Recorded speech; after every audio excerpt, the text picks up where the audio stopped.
One bright morning towards the end of August, I waved goodbye to Gandhiji. He was carried away to the Arabian Sea in the far west. That was my last glimpse of him for 2 years.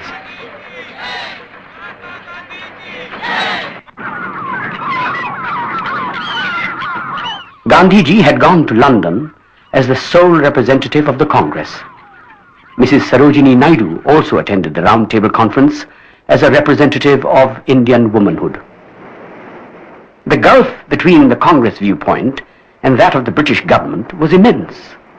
We were not joining the Round Table Conference to talk interminably about the petty details of a constitution. The real question was how much power was to be transferred to a democratic India. What was Gandhiji's idea of India, which he was setting up to his own wishes and ideals? I shall work for India in which the poorest shall feel that it is their country in whose making they have an effective voice. An India in which there shall be no high class and low class of people. An India in which all communities will live in perfect harmony. There can be no room in such an India for the curse of untouchability or the curse of intoxicating drinks and drugs. Women will enjoy the same rights as men. This is the India of my dreams. The members of the Round Table Conference had been nominated by the British government. They represented groups of vested interests in India who were tied up with British imperialism and looked to it for protection. The scales were terribly loaded against us. We watched the proceedings with amazement and ever-growing disgust.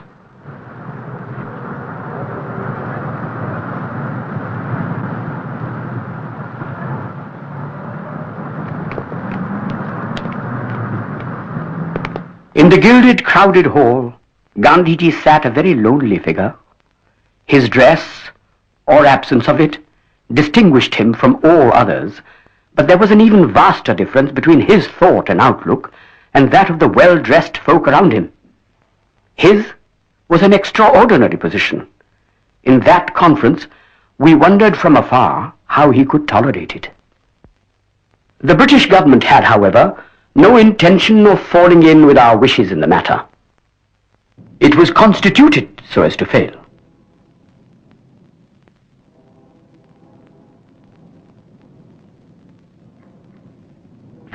Whatever the result of the mission that brought me to London, I know that I shall carry with me the pleasantest memories of my stay in the midst of the poor people of East London.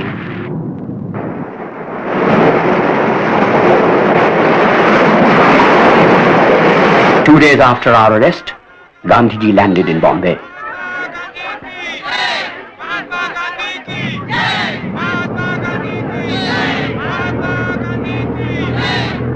January the 4th, 1932 was a notable day. It put a stop to argument and discussion.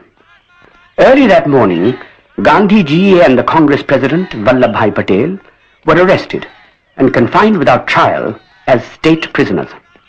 Civil liberties ceased to exist. It was a declaration of a kind of state of siege for the whole of India.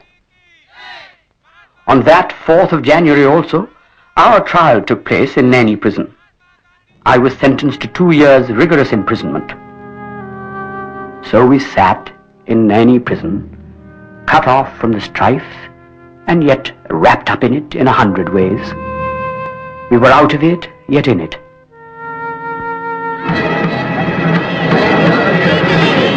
In Allahabad, my mother was in a procession which was stopped by the police and later charged with lathis. My mother was knocked down and was hit repeatedly on the head. When the news of this came to me, the thought of my frail old mother lying bleeding on the dusty road obsessed me, and I wondered how I would have behaved if I had been there. How far would my non-violent feelings have carried me?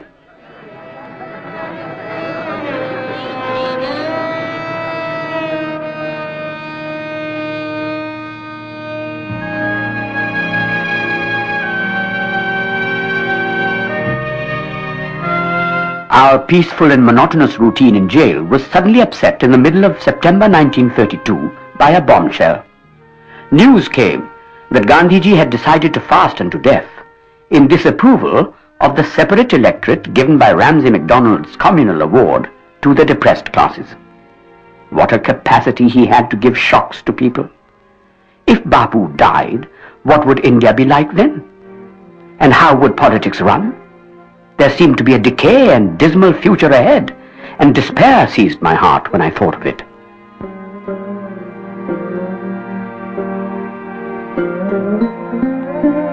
And then a strange thing happened to me. I had quite an emotional crisis, and at the end of it, I felt calmer, and the future seemed not so dark. And even if Bapu died, our struggle for freedom would go on. I have come across a sonnet on the Buddha that I like. Strange how Buddha appeals to me. Buddha, Marx, Gandhi. A strange medley.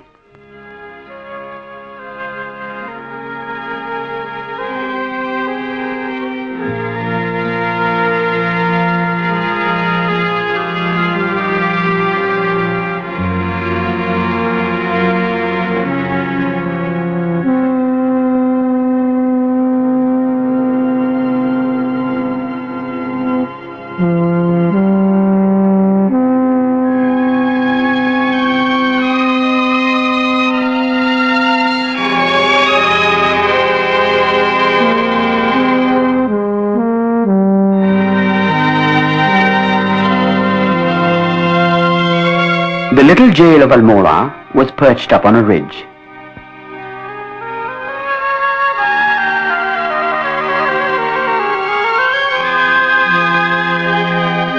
I could just see over the enclosing walls the top of a mountain a mile or so away, dotted with clouds. Wonderful shapes these clouds assumed, and I never grew tired of watching them.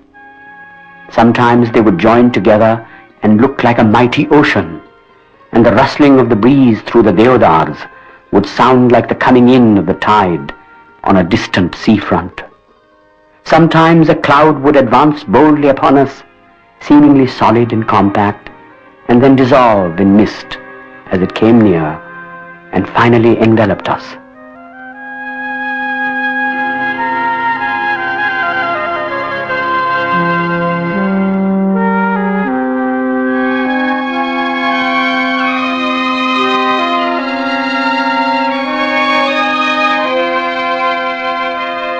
The years I have spent in prison sitting alone, wrapped in my thoughts, how many seasons I have seen go by, following each other into oblivion.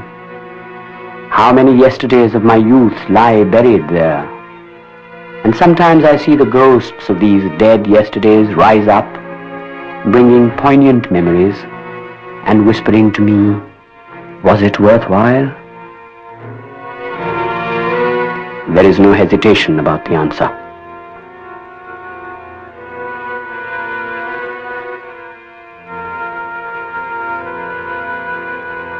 I was worried by the ups and downs of Kamala's condition. In May last, she left for further treatment in Europe. On September the 4th, 1935, I was suddenly discharged from Almora jail as news had come that my wife's condition was critical. There was the same old brave smile on Kamala's face when I saw her, but she was too weak and too much in the grip of pain. The crisis continued and slowly drained the life out of her. Sometimes we talked a little of old times. I thought of the early years of our marriage, when with all my tremendous liking for Kamala, I almost forgot her. For then I was like a person possessed, giving myself utterly to the cause I had espoused. And yet I was far from forgetting her, and I came back to her again and again, as to a sure haven.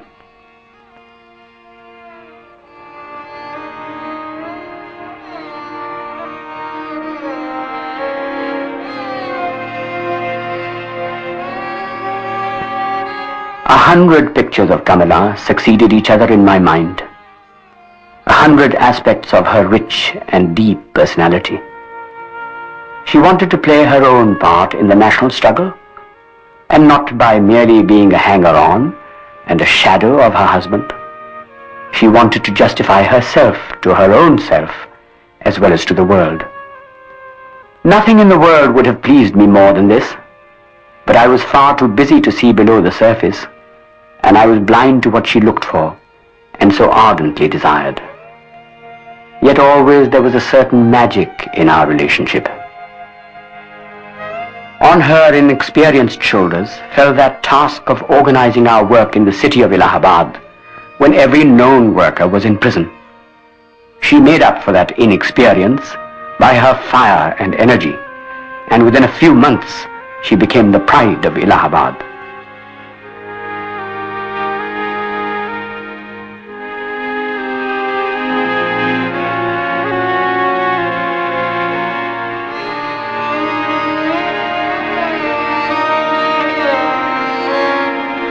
Winter had come. As Christmas approached, there was a marked deterioration in Kamla's condition. Early on the morning of February the 28th, she breathed her last.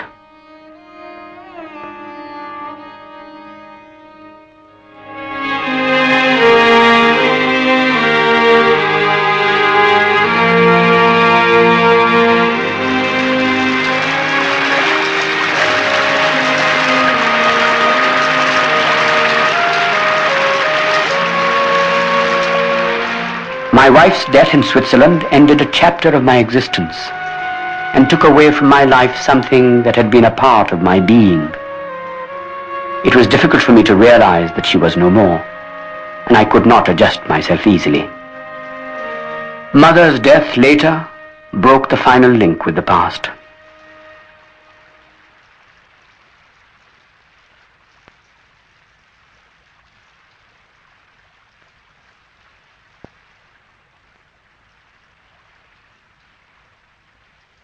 I returned to India and plunged into my work. Within a few days of my return, I had to preside over the annual session of the National Congress.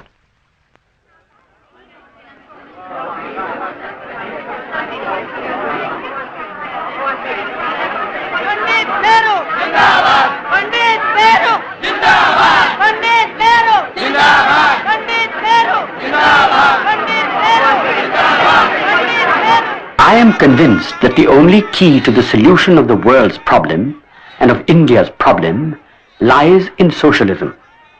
Socialism is, however, something even more than an economic doctrine. It is a philosophy of life, and as such also it appeals to me. But I realize that the majority in the Congress, as it is constituted today, may not be prepared to go thus far. I am advocating socialism and want to make the people understand the doctrine now, so that when political power does come, it may not be captured by the fascists.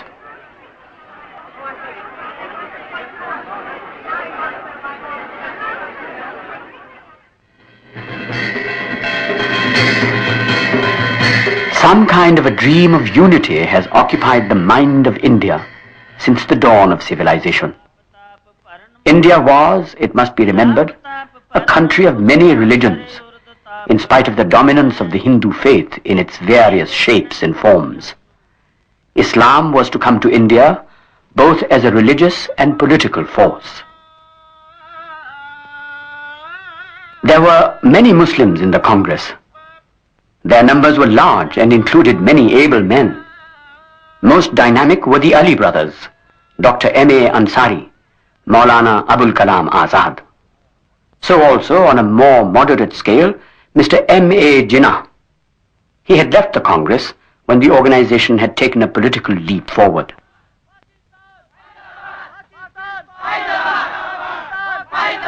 The Muslim League was started in 1906 with British encouragement in order to keep away the new generation of Muslims from the National Congress.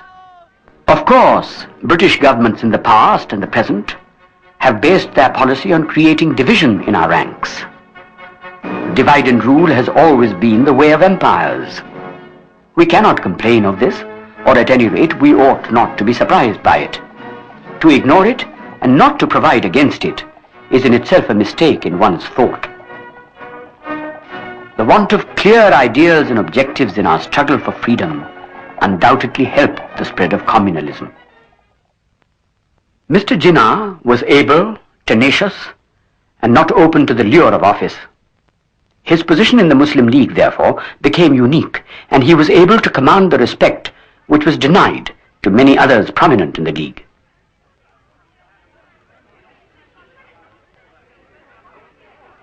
When I was Congress President, I wrote to Mr. Jinnah on several occasions and requested him to tell us exactly what he would like us to do. I asked him what the League wanted and what its definite objectives were. Mr. Jinnah's demand was based on a new theory he had recently propounded, that India consisted of two nations, Hindus and Muslims. I wrote to him, why only two nations? For if nationality was based on religion, then there were many nations in India. The time has gone by when religious groups as such can take part in political or economic struggles. That may have been the case in medieval times. It is inconceivable today. The lines of cleavage are different. They are economic. Therefore, to think in terms of communal groups functioning politically is to think in terms of medievalism.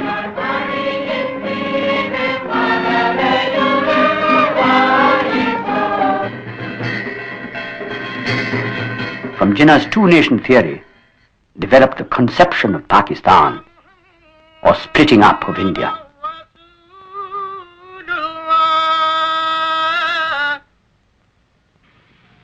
The British Parliament passed a Government of India Act in 1935. This provided for some kind of a provincial autonomy, but there were so many reservations and checks that both political and economic power continued to be concentrated in the hands of the British government. The Congress could not possibly accept the Act of 1935 as even a temporary solution of the Indian problem. It was pledged to independence and to combat the Act. Yet a majority had decided to work provincial autonomy. It had thus a dual policy, to carry on the struggle for independence and at the same time to carry through the legislatures constructive measures of reform. The agrarian question especially demanded immediate attention. In spite of our rejection of the Constitution, we decided to contest elections, as this brought us into intimate touch not only with the millions of voters, but also others.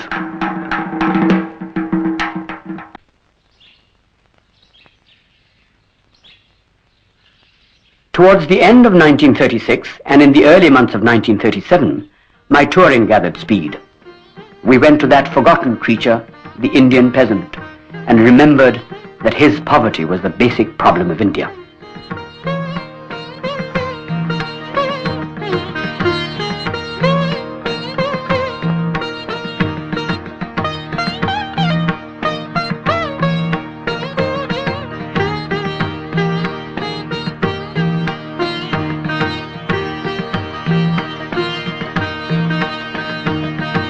Sunken eyes glistened, and his shrunken, starved body rose up in enthusiasm, and the wine of hope filled his veins.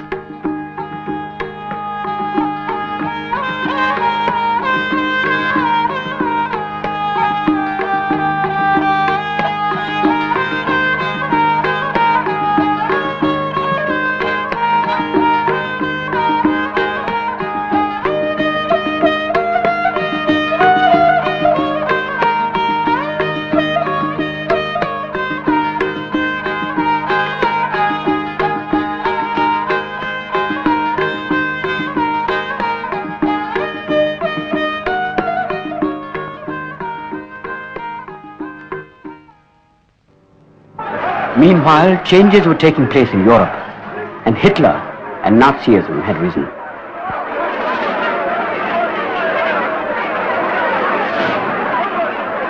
I remember how I reacted to fascism and Nazism in their early days, and not only I, but many in India. How Italy's rape of Abyssinia had sickened us. I remember how I refused a pressing invitation from Signor Mussolini to see him.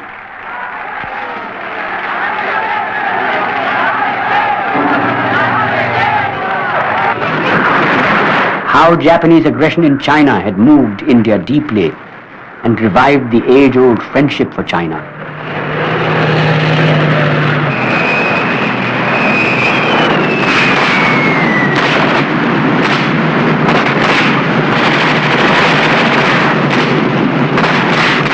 In 1938, Congress sent a medical unit consisting of a number of doctors and necessary equipment and materials to China. For several years, this wing did good work there. It is surprising how internationally minded we grew in spite of our intense nationalism. No other nationalist movement of a subject country came anywhere near this. Soon afterwards, a faraway occurrence unconnected with India affected me greatly. This was the news of General Franco's revolt in Spain. I entered into this Europe of conflict by flying straight to Barcelona. But Europe was hardly the place for peaceful contemplation or for light to illumine the dark corners of the mind. It was the Europe of 1938, with Mr. Neville Chamberlain's appeasement in full swing, and Nazism marching over the bodies of nations, betrayed and crushed. I remained for 5 days in Spain and watched the bombs fall nightly from the air. There I saw much else that impressed me powerfully, and there in the midst of want and destruction and ever-impending disaster, I felt more at peace with myself than anywhere else in Europe. There was light there, the light of courage and determination of doing something worthwhile.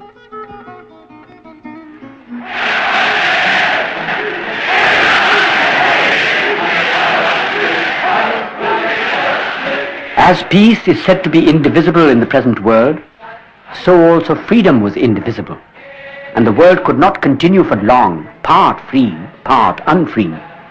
The challenge of fascism and Nazism was in essence the challenge of imperialism. They were twin brothers with this variation, that imperialism functioned abroad in colonies and dependencies, while fascism and Nazism functioned in the same way in the home country also. If freedom was to be established in the world, not only fascism and Nazism had to go, but imperialism had to be completely liquidated. I returned from Europe, sad at heart, with many illusions shattered. In India, the old problems and conflicts continued, and I had to face the old difficulty of how to fit in with my colleagues. Matters came to a head in the Congress at the presidential elections early in 1939. Unfortunately, Maulana Abul Kalam Azad refused to stand, and Subhash Chandra Bose was elected after a contest.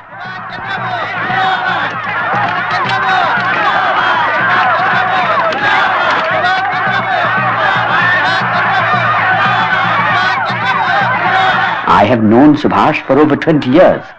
He was not only brave, but had a deep love for freedom. It is an open secret that at times there were differences between us on political questions.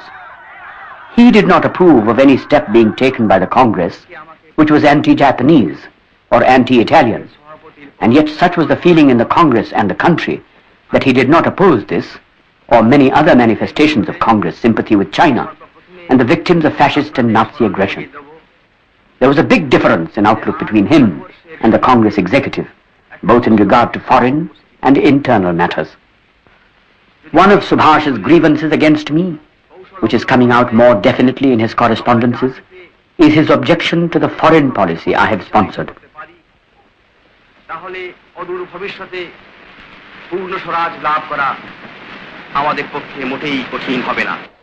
Gandhiji was not interested in these ideological conflicts, but with his extraordinary capacity to sense the situation, felt that indiscipline was growing rapidly and chaotic forces were being let loose.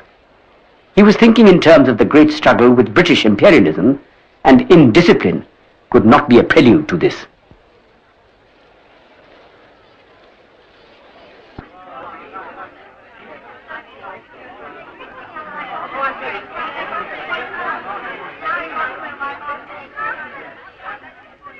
Subhash Bose resigned from the presidentship and started the Forward Bloc.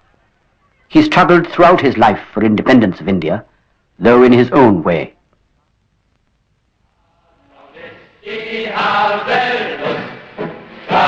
The fascist powers would very much like India to be a thorn in the side of England when war comes, so that they might profit by the situation we create. There is nothing that we would dislike so much as to play into the hands of the fascist powers, just as we dislike being exploited by imperialist Britain.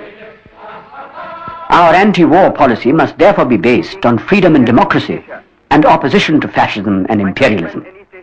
And yet with a little twist, it might well be turned into a pro-fascist policy. And I have no doubt that you will give them due consideration.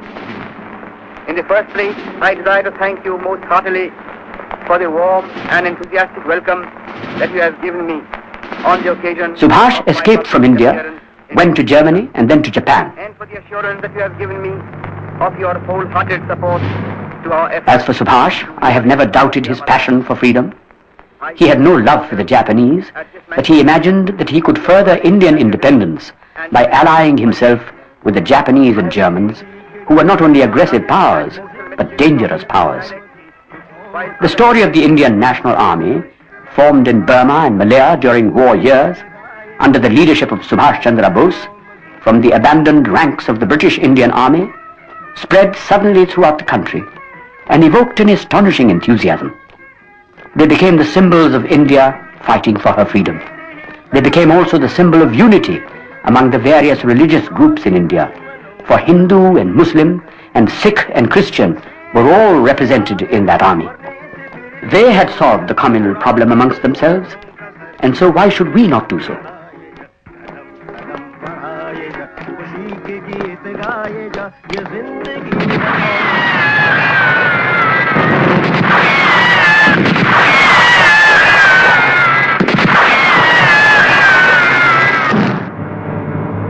Munich, 1938. I watched at close quarters the difficult and intricate game of how to betray your friend and the cause you are supposed to stand for on the highest moral grounds. What surprised me most was the utter collapse in the moment of crisis of all the so-called advanced people and groups. Which bears his name upon it as well as mine.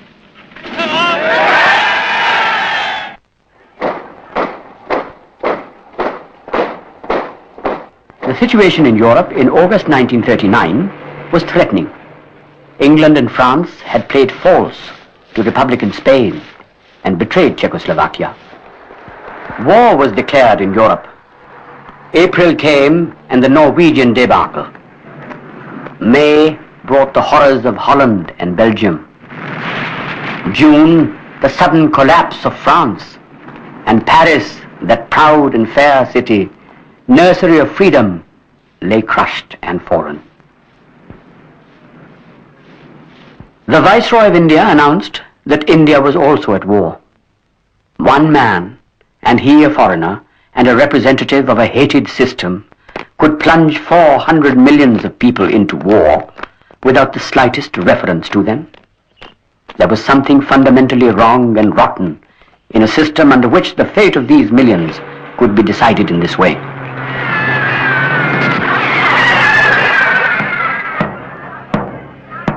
The Congress laid down and frequently repeated a dual policy in regard to war. There was on the one hand opposition to fascism and Nazism. There was intense sympathy with the victims of that aggression. And there was willingness to join in any war or other attempts to stop this aggression. On the other hand, there was an emphasis on the freedom of India, because that was our fundamental objective for which we had continuously labored. We reiterated that only a free India could take proper part in such a war. The British government were bent on ignoring completely Indian opinion. Not even formal or nominal respect was shown to the people's representatives and the declared wishes of the nation. One by one, the Congress resigned and retired from office, and provincial autonomy functioned no more.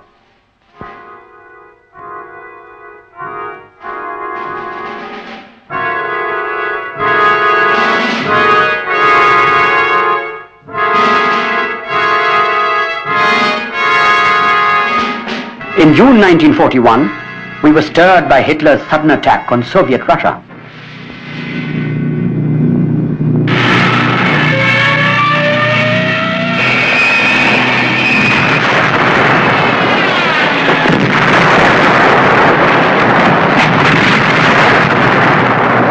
Pearl Harbor and what followed it suddenly created a new tension and gave a new perspective.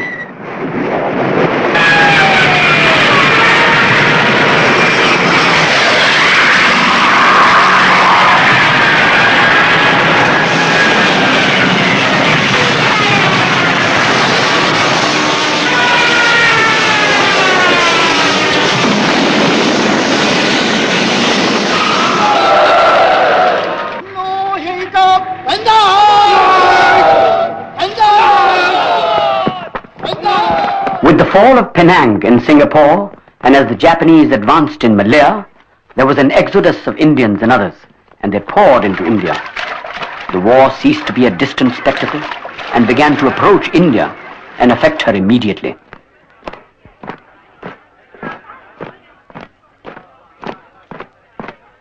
Gandhiji sponsored a Congress resolution which declared that the primary function of the Provisional Government of Free India would be to throw her great resources in the struggle for freedom and against aggression.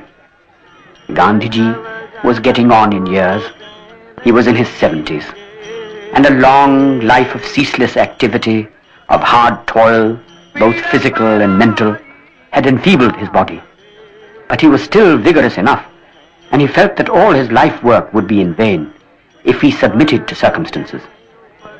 On 31st May 1942, Mahatma Gandhi stated, "I have waited and waited until the country should develop the non-violent strength necessary to throw off the foreign yoke. But my attitude now has undergone a change. I feel that I cannot afford to wait. If I continue to wait, I might have to wait till doomsday. The time has come for us to emphasize and concentrate on complete independence and the total withdrawal of the British power from India." Gandhiji spoke, "I will say nothing less than freedom. Here is a mantra, a short one that I give you. The mantra is, do or die. We shall either free India or die in the attempt. We shall not live to see the perpetration of our slavery." On August the 7th and 8th in Bombay, the All India Congress Committee considered and debated the resolution, the Quit India resolution. The resolution was a reasoned argument for the immediate recognition of Indian freedom. The resolution was finally passed late in the evening of August the 8th.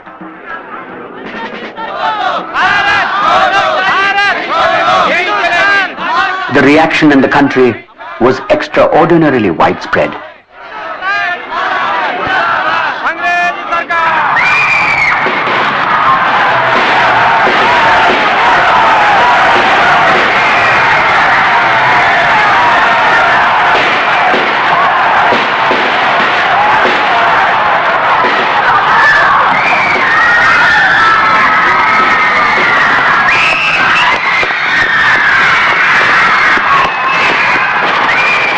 A large number of arrests were made in Bombay and all over the country.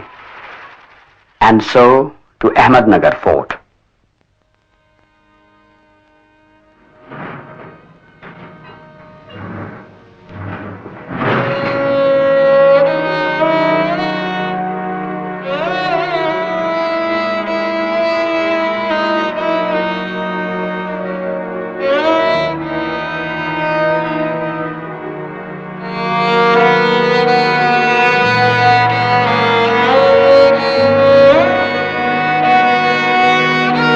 A month and a day we have been here, in an internment camp in Ahmednagar Fort.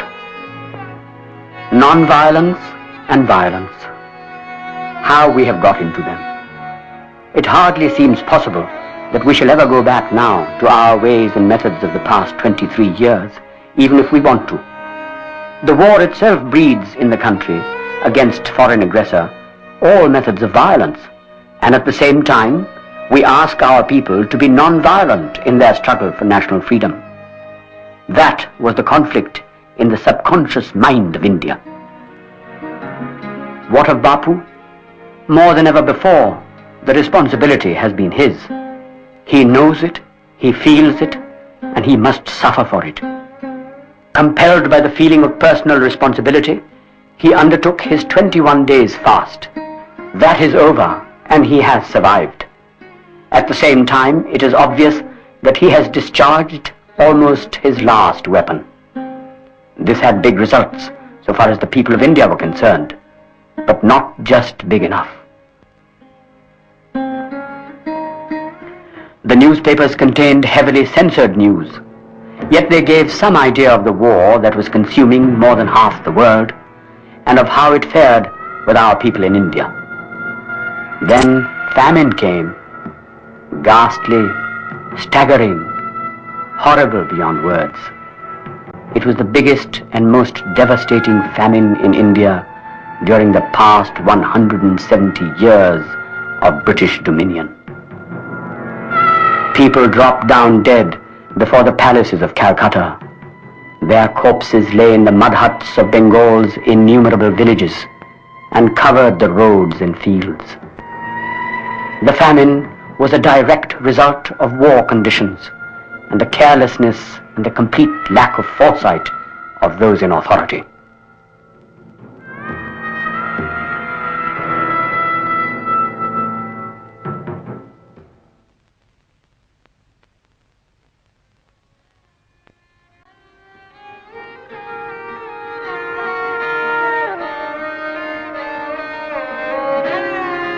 Dear Indu, thinking of you so often, how little we have been together during these years, especially since 1930. You were a babe in arms when I became entangled in non-cooperation. I was often in prison, and you were first at Pune and then in Shantiniketan, later Switzerland, Bristol, Oxford. During all these years of separation and thinking of you, you came very close to me, or rather the image I made of you became part almost of me. But then that was a creature of my thought. You were far away.